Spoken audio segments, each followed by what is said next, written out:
What is Amelia's mother doing with 17 burly men when no one else is home? Dad, every time we're not home, Mom opens the gate and 17 shirtless men come into our house.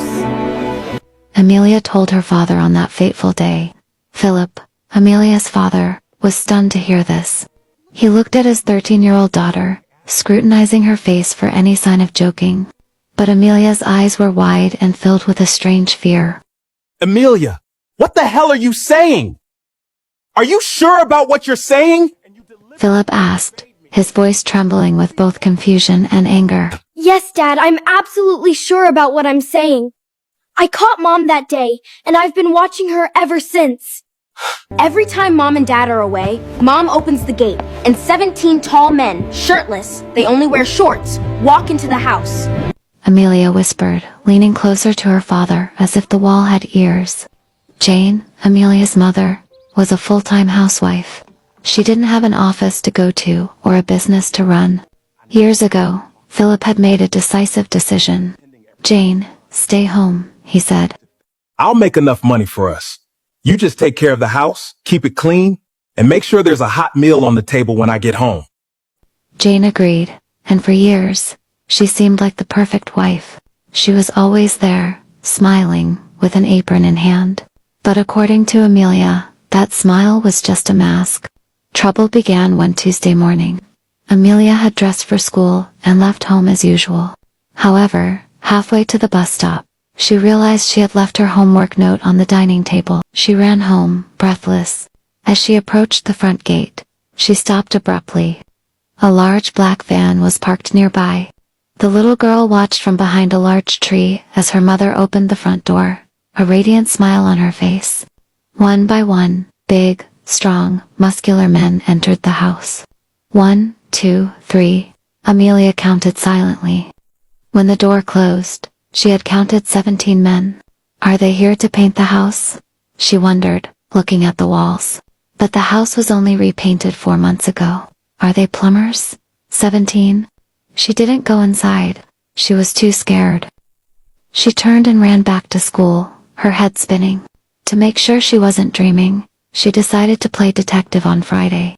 She pretended to go to school, but instead, she turned around and hid in the bushes across the street. Exactly 30 minutes after Philip drove off to work, the front door opened. The same scene repeated itself. The muscular men arrived in silence. They didn't look like painters. They weren't carrying any tools. They walked away with determination, and Jane greeted them like old friends. Back to the present, Philip slammed his hand on the table. 17 people, in my house, he roared. While I'm struggling to make ends meet, I'm going to deal with them today. I'm going to do it right now, Philip yelled. I'm going to catch them red-handed and show her the consequences of turning my house into a black market. Dad, calm down. Amelia grabbed his hand, pulling him back. We're going to catch her red-handed together. That's the most important thing.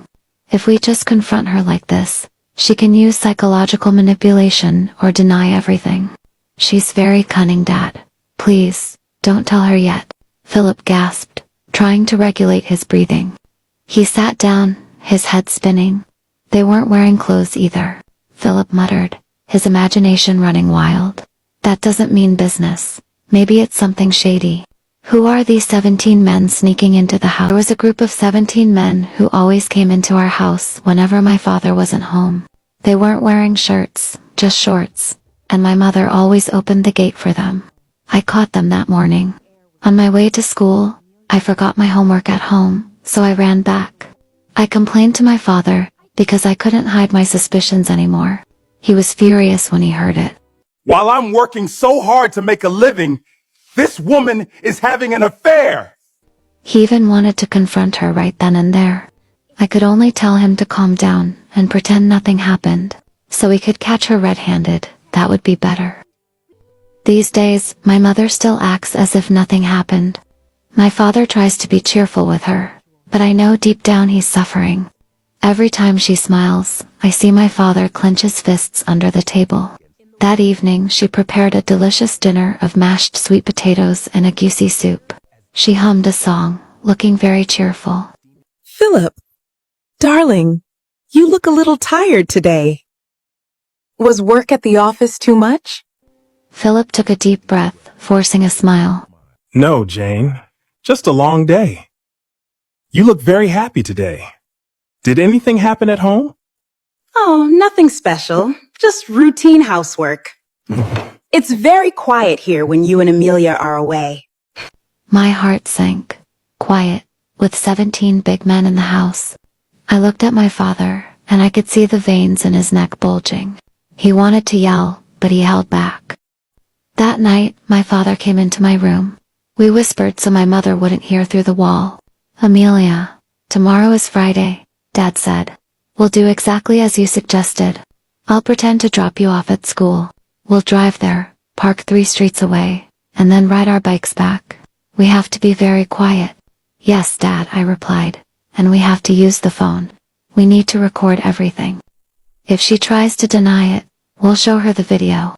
I really don't understand, Dad muttered, looking down at the floor. 17 men. How could she fit them all in the living room? What was she doing with them?